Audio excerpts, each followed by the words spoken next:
In this presentation, we're going to look how we can put an internal 90-degree bend in steel cable tray. We know from talking in the classroom that we can use a cable tray bending machine, and we know also that we can buy them from the manufacturers and just bolt them into place. In order to use this cable tray bending machine, we must use the straight flange variety of cable tray. We cannot use the return flange style because it doesn't fit into the slots in the machine and allow you to pull an internal or external bend on it. So it has to be the straight flange variety of cable tray in order to use the machine. So our cable tray bending machine has two supports for the cable tray itself. These slide backwards and forwards depending on the width of the cable tray, and the actual flanges sit into a groove within the actual side supports.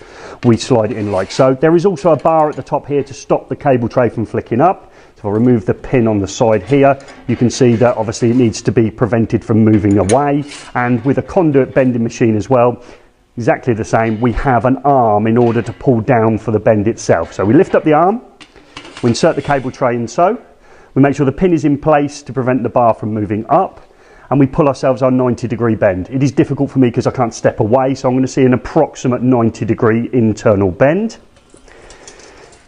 So as I pull down, what will happen, however, as you go to pull it out, you tend to pull out slightly the 90-degree bend or the bend that you require. So you must be careful of that as you pull the tray free from its position.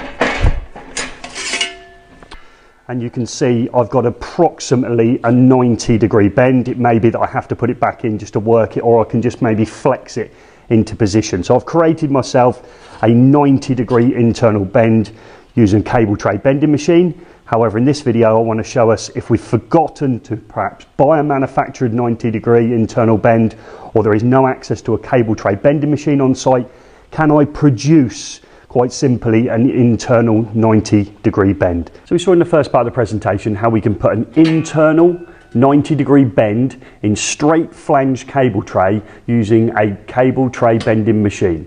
We also said in the first part of the presentation that you can buy internal 90-degree bends from electrical wholesalers which can be bolted into place. However, we're going to now look at a technique where we have neither options. We haven't got a cable tray bending machine and we haven't bought from the wholesalers an internal 90-degree bend. So can we produce and make one?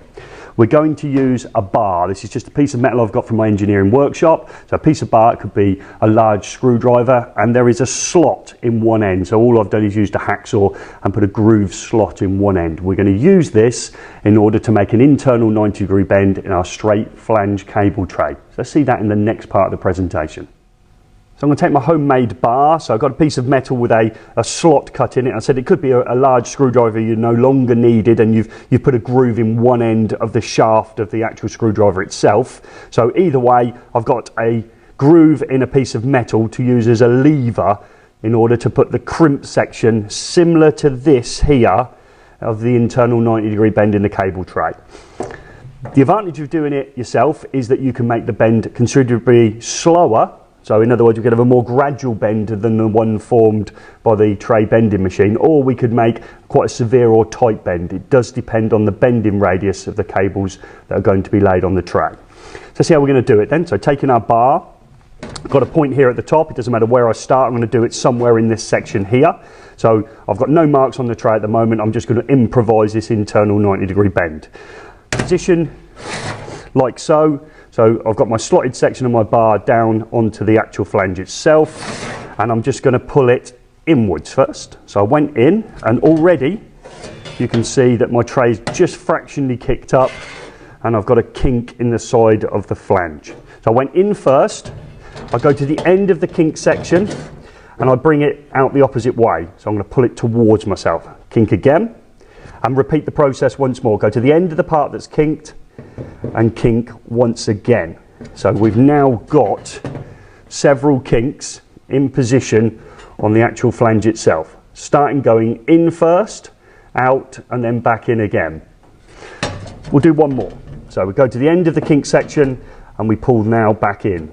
So I've done about 3, in, out, turn it round now and repeat the process parallel with where you started the last one, remembering I went in first. Lining it approximately up, and we went in first, back out, and then back in. So, looking from the side on, you can already see my tray has started to raise up.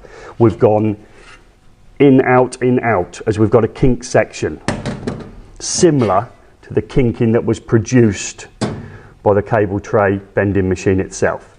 It's going to take me a few moments now to work this down in order to bring it up to 90 degrees. So let's see that in the next part of the presentation.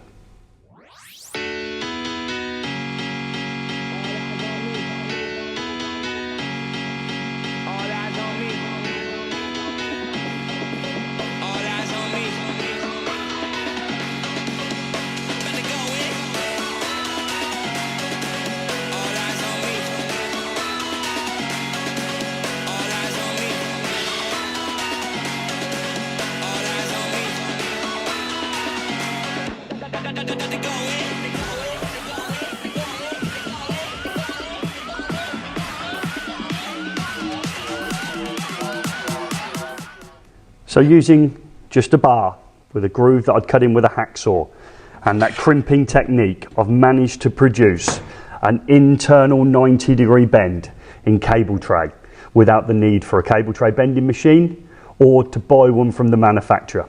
Friday afternoon on a construction site, need an internal bend, no cable tray bending machine, no wholesaler's going to deliver you one in time. Can you produce one simply? Bar with a groove in it.